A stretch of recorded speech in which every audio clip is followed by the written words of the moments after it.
Welcome back to Tech Garage presented by Advance Auto Parts. Now Brian found the leak in the evaporator, the rear of our minivan, and thank God he did. It was hot. But before he disconnects any line, we had to recover the refrigerant. In order to do that, we used our professional machine. And it was so easy. We just took our lines right here. You can see I have a low side and a high side. I put it on the quick disconnect, just like the gauges were. Opened them up, reached over here, hit recycle. It recovered all the refrigerant out of the car.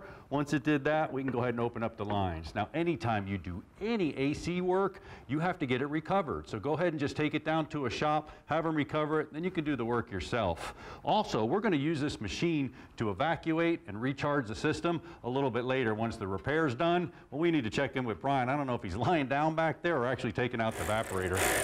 Hey, have you ever wondered what's behind these big, giant plastic panels? You know, when you're back here vacuuming Goldfish and Chex Mix? Well, it's a whole lot of complexity in the case of our Nissan Quest. There's a whole separate AC system back here. There's a heater core back here. And I tell you what, I have 2 of the 3 bolts out. There's 1 more mounting bolt. But here's where I found the leak. Now, you remember, we put that dye in the system up front. We ran the vehicle, circulated it through, and here's where I saw the big leak. I hope you can see that. It's kind of a lime green track and trace right there. That's how I know. Those lines go right back into the evaporator, and that's where I think we have a pinhole leak that's coming down the line right here to our H block. So, 1 more bolt to get this mounting bracket loose.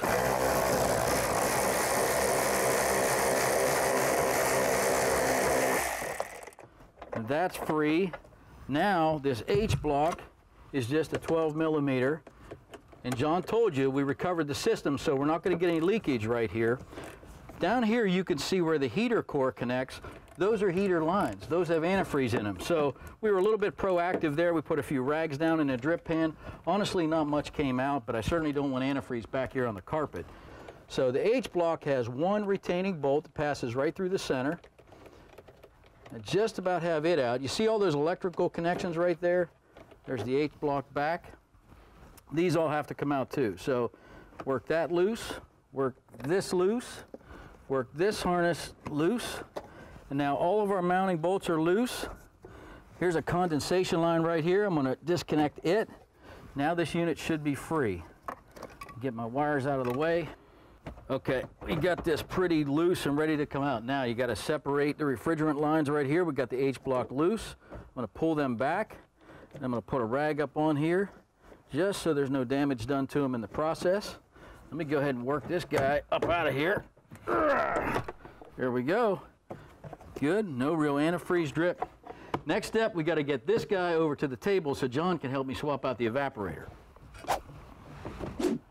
Well, we got our case apart. It was a bit of a challenge. There's a lot of little screws and nooks and crannies, but we just took our time, took them out one at a time, separated it. You can see inside now. We got our heater core located right here. That easily slides out if you have to replace it. I'm going to put it over here. And then, Brian, there it is. There's the evaporator. Yep, I'll tell you what, there's the problem child, or at least part of it right there. There's the UV light. Look at that corrosion. Yeah, it's corrosion on there right there. It's probably our pinhole leak. There's some more evidence up here. So I need to get this H block off. Well, we'll slide that right out of the case at this point. That's pretty easy. Got the new evaporator right here, and the cool part is, comes from Advance with the new O-rings and everything you need to do the job.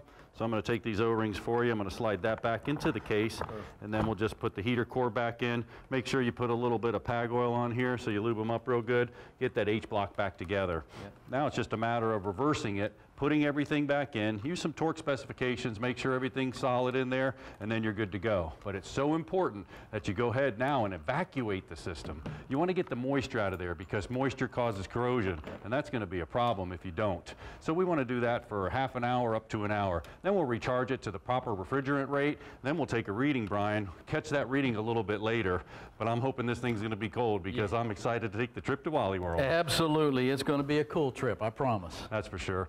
Hey, we're going to pull in the RSX Resurrection Project. And you know, it's got an AC problem, but it's pretty evident with that smashed in front. Yeah. You don't want to miss it. We'll be right back with more Tech Garage presented by Advance Auto Parts. Now that's cool.